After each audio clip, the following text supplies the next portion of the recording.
আদিম মানুষ যখন গুহাবাসী ছিল তখন সাবধানে থাকার অন্যতম উপায় ছিল যে আশেপাশে ঝগড়া বিবাদ সেগুলো সম্পর্কে অ্যাওয়ার্ড থাকা। বর্তমানে আমরা আর গুহাবাসীও নই, কিন্তু আমাদের আদিম মস্তিষ্কের কার্যকলাপ কিন্তু যেমন কি তেমনই রয়ে গেছে। আমাদের নিউক্লিয়াস অ্যাকুম্বিয়েন্সের কাজ হলো কোনো কিছু অ্যান্টিসিপেট করা, যেটা শুধুমাত্র ওই সেলিব্রিটি আর ম্যাগাজিনের মধ্যে আবদ্ধ ছিল, সেটা এখন সোশ্যাল মিডিয়ার সাগরে এসে পড়েছে। নমস্কার, আমার নাম সুগন্ধা ভৌমিক আর আপনাদের সকলকে আমার চ্যানেলে অনেক অনেক স্বাগত। তো আদিম মানুষ যখন গুহাবাসী ছিল এবং শিকার করে খেত, অর্থাৎ বেঁচে থাকার জন্য ডাইরেক্টলি প্রকৃতির ওপর নির্ভর করত, তখন সাবধানে থাকার অন্যতম উপায় ছিল যে আশেপাশে ঝগড়া বিবাদ কলহ কোথায় কি হচ্ছে সেগুলো সম্পর্কে অ্যাওয়ার্ড থাকা। কারণ তখন মানুষ ছোট বড় মাঝারি এরকম নানা রকম গ্রুপে থাকতো এবং এসব ঝগড়া বিবাদ কলহ গ্রুপের এই ফরমেশনে নানাভাবে প্রভাব ফেলত। যেমন বাদর হনুমানদের দলে এক পক্ষের সঙ্গে আরেক পক্ষের ঝামেলা হলে দেখা যায় যে একটা হনুমান আলাদা হয়ে যায়। মাঝে মাঝে খবরে এরকম বলে, দেখবেন যে দলছুট বাদর এসে পড়েছে, মানে সে দল থেকে আলাদা হয়ে গেছে, ওরকমই কোনো রকম মনোমালিন্য হয়েছে আর সেই বাদরটা দল থেকে আলাদা হয়ে গেছে। সেই বাদরই যদি আবার ক্ষমতাশালী হয়, তখন তাকে অনুসরণ করে আরও কিছু বাদর তার সাথেই লেগে পড়ে এবং নতুন একটা দল তৈরি করে। তো আদিম মানুষের জীবনও এরকমই ছিল। ঝগড়া বিবাদ এমনকি সামান্য মন কষাকষির দ্বারাও তাদের পারস্পরিক সম্পর্কের ডায়নামিক্সে পরিবর্তন আসতো এবং সেই অনুযায়ী তাদের জীবনের গতিপথ নির্ধারিত হতো। বর্তমানে আমরা আর গুহাবাসীও নই, আর প্রকৃতির সাথে সরাসরি কানেক্টেডও নই, কিন্তু আমাদের আদিম মস্তিষ্কের কার্যকলাপ কিন্তু যেমন কি তেমনই রয়ে গেছে। বলা ভালো, ওইভাবেই আমরা ইভলভ করেছি। বর্তমানে চারপাশে হওয়া ঝগড়া বিবাদ আমাদের জীবনে সরাসরি এফেক্ট ফেলে না। এমন নয় যে এগুলো সম্পর্কে অ্যাওয়ার্ড থাকা না থাকার উপর আমাদের জীবনের গতিপথ নির্ভর করছে, তবুও আমাদের ব্রেন কোনো স্টিমুলিতে এই 3 লাখ বছর পরেও ওই একইভাবে রিয়্যাক্ট করে। কন্ট্রোভার্সিতে অ্যামিগডালা ইমোশনালি চার্জড হয়। আমাদের নিউক্লিয়াস অ্যাকুম্বিয়েন্সের কাজ হলো কোনো কিছু অ্যান্টিসিপেট করা এবং তাতে থ্রিল অনুভব করা। এই জন্যই দুই পক্ষের ঝামেলাতে এরপর কি হবে সেটা ভেবে আমরা থ্রিল অনুভব করি এবং আগামী ঘটনাক্রমের দিকে নজর রাখি।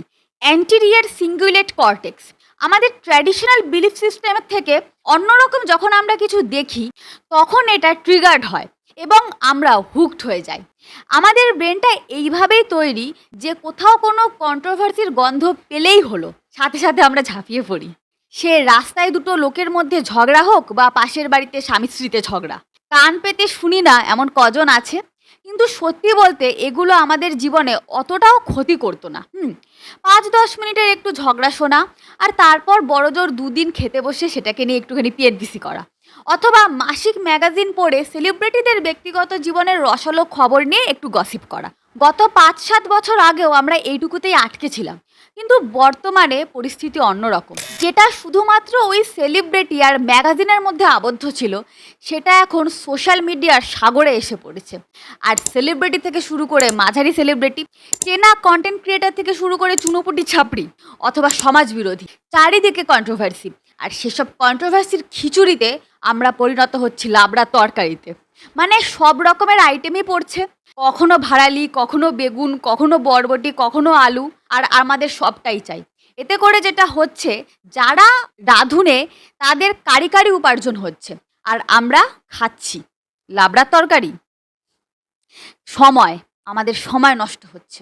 আসলে যে কোনো প্রকার কন্ট্রোভার্সি মানেই হলো আমরা নতুন কিছু দেখছি, নতুন কিছু জানছি। নট অনলি দ্যাট, কন্ট্রোভার্সি মানে মানুষের ব্যক্তিগত জীবনের তথ্যগুলো সামনে বেরিয়ে পড়া। একটা মানুষের চরিত্র কেমন, সে কিভাবে কথা বলছে, কোনো ঘটনায় সে কিভাবে রিয়্যাক্ট করছে, সেগুলো ফাঁস হয়ে যাওয়া। ঠিক যে কারণে আমরা পাশের বাড়ির ঝগড়া শুনতে তৎপর থাকি, সেই কারণেই আমরা সোশ্যাল মিডিয়ায় সেলেবদের ঝগড়াতেও ইনভলভ হই। এবার এই সমস্ত কিছু যখন আমাদের মাথায় ঢোকে, আমাদের ডোপামিন রিলিজ হয়, অর্থাৎ আমরা প্লিজার পাই, থ্রিল পাই। কিন্তু সমস্যা হলো, ইন্টারনেটে এই কন্ট্রোভার্সি একদিনের নয়। যখন আমরা ম্যাগাজিনের কন্ট্রোভার্সি পড়তাম, তখন তার না একটা লিমিট থাকতো। ছাপার অক্ষরে লেখা ঘটনা 1000 শব্দের মধ্যেই শেষ হয়ে যেত আর বই বন্ধ করে রেখে দিতাম। বা তারপর যখন টেলিভিশনের যুগ ছিল, মানে এখন তো টেলিভিশনের যুগ প্রায় শেষের দিকে, তখনও বড়জোর 8 ঘন্টার একটা প্রোগ্রাম হতো, যেটা সন্ধে ৬টা থেকে ৬:৩০টার মধ্যেই টেলিকাস্ট হতো এবং সেই সময়টুকুর মধ্যেই আমি দেখতে পাবো। কিন্তু এখনের সোশ্যাল মিডিয়ার যুগে না আছে টাইম লিমিট, না আছে কোনো রেগুলেশন। তার ওপর ব্যক্তি মানে যাকে নিয়ে কন্ট্রোভার্সি হচ্ছে সে সরাসরি এসে নিজের কথা বলছে। যেটা আমাদের নিউরনকে অনেক বেশি ট্রিগার করছে। আমাদের জানার খিদে আরও বেড়ে যাচ্ছে আর তারাও খাদ্যের যোগান দিয়ে যাচ্ছে। Junk food. এ একটা কিছু বলল, তার পাল্টা ও আবার একটা কিছু বলল, তার পাল্টা আবার ও একটা কিছু বলল এবং এভাবে অতিরিক্ত ডোপামিন রিলিজের ফলে আমাদের প্রায় সময়তেই সিরিয়াস কাজে কিন্তু মনঃসংযোগ নষ্ট হচ্ছে এবং এটা বেশি মানে বেশি দেখা যাচ্ছে ইয়াংদের ওপর, যারা 20 থেকে 22 বছরের মধ্যে, 23 বছরের মধ্যে, মানে সব তখনও পড়াশোনা করছে বা পড়াশোনাটা সবে শেষ করেছে, রিয়ালিটি চেক তখনও আসেনি, জীবনের রিয়ালিটি চেক, তাদের মধ্যে এই জিনিসটা বেশি হচ্ছে এবং পড়াশোনাটা সত্যি কথা বলতে খুবই বেশি নষ্ট হচ্ছে। আপনারা একটা জিনিস খেয়াল করে দেখবেন যে প্রিজারেবল জিনিস বেশ কিছুক্ষণ দেখার পর তৎক্ষণাৎ কোনো সিরিয়াস কাজে না মন বসে না। এছাড়াও ব্রেনে মিরর নিউরন নামক এক রকমের নিউরন থাকে। মিরর নিউরন আবিষ্কার হয়েছিল 1990-এর দশকে শুরুর দিকে। এটার কাজ হলো যে আমরা যদি রিয়েল টাইমে কোনো একটা কাজ নাও করি কিন্তু সেই কাজটা চোখের সামনে হতে দেখি, তখন আমাদের সেই একই রকম থ্রিল অনুভব হয় এবং আমরা সেই জিনিসটার সাথে মানসিকভাবে ইনভলভ হয়ে পড়ি। যে কারণে আমরা ফেভারিট টিমের খেলা দেখার সময় একাত্ম হয়ে পড়ি, যে কারণে হরর মুভি দেখার সময় পেছন দিকে ভূত দাঁড়িয়ে আছে কিনা সেটা মাঝে মাঝে চেক করে নিই। কি আপনারা করেন তো? আমি কিন্তু করি। তো আমাদের মস্তিষ্কের গঠনটাই এই রকম এবং এই মস্তিষ্কের গঠনকেই পুঁজি বানায় এসব কন্টেন্ট ক্রিয়েটাররা। কদিন আগে এই পেলভিস আর রাঠির মধ্যে যেই কন্ট্রোভার্সিটা হলো, যেই ঝগড়াটা হলো, Rathi is a quality YouTuber এবং ও কাদা ছোড়াছুড়ির মধ্যেও ভ্যালুয়েবল ইনফরমেশন দেয়। কিন্তু পেলভিসের তরফ থেকে কোন ভ্যালুয়েবল ইনফরমেশনটা আমরা পেয়েছি? কোন ভ্যালুয়েবল ইনফরমেশনটা আমাদের জীবনে অ্যাড হয়েছে? কিচ্ছু না।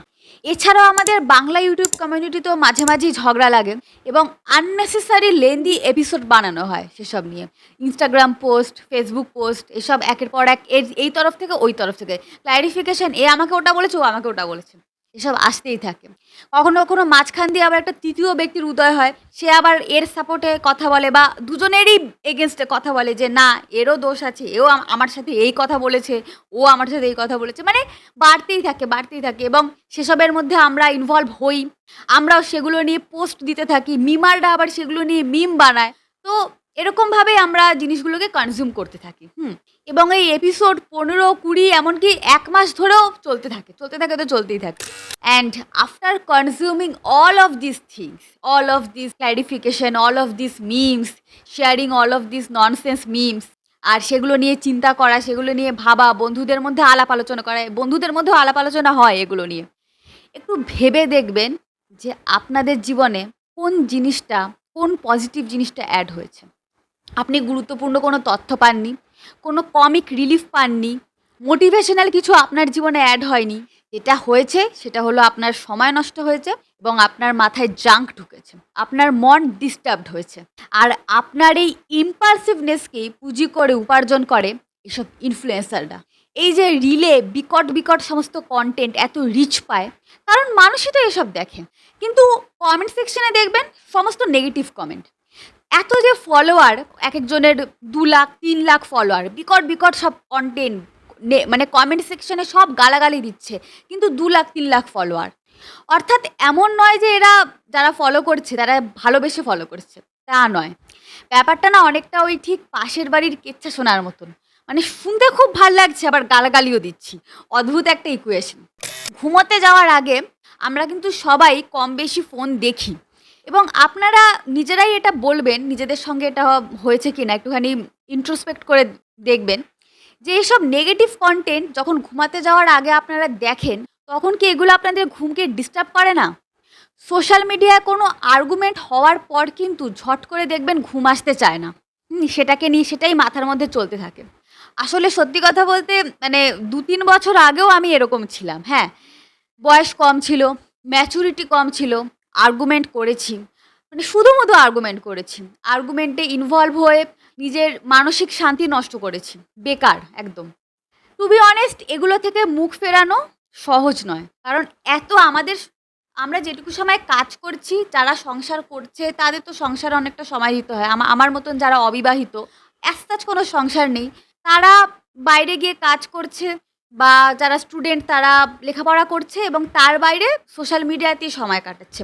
এবং ঝগড়ার মধ্যে তো ইনভলভ হয়ে, মানে আমরা না চাইতেও যেন হয়ে যাই এগুলোর মধ্যে ইনভলভ। ঠিক আছে? তো এইগুলো থেকে পুরোপুরি মুখ ফেরানোটা সম্ভব নয়। আর সোশ্যাল মিডিয়ার অ্যালগরিদমও না ওইভাবেই কাজ করে। আপনি যে জিনিস যত বেশি দেখবেন তত বেশি সেগুলোরই সাজেশন আসতে থাকবে। তো সত্যি বলতে আজকালকার যুগে এই কন্ট্রোভার্সি আর নেগেটিভিটির যে থ্রিল, সেটা থেকে কিন্তু পুরোপুরি একদম নিজেকে সরিয়ে ফেলাটা পসিবল নয়, আনলেস আপনার কাছে স্মার্টফোন নেই। এবং স্মার্টফোন ছাড়া জীবনযাপন করাটাও সম্ভব নয়।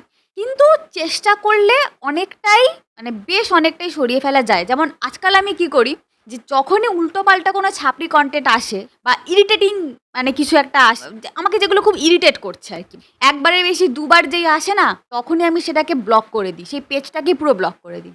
এবং অ্যাডভাইস থাকবে আপনারাও সেটাই করবেন। ভিডিও কেমন লাগলো অবশ্যই জানাবেন। ভালো লাগলে একটা লাইক করে দেবেন, because it helps the algorithm. আর যদি মনে হয় চ্যানেলটা সাবস্ক্রাইব করার মতন, তাহলে বেল আইকনটা প্রেস করে অল করে দেবেন। আজকের মতো এখানেই টাটা, দেখা হচ্ছে পরের এপিসোডে। ভালো থাকবেন।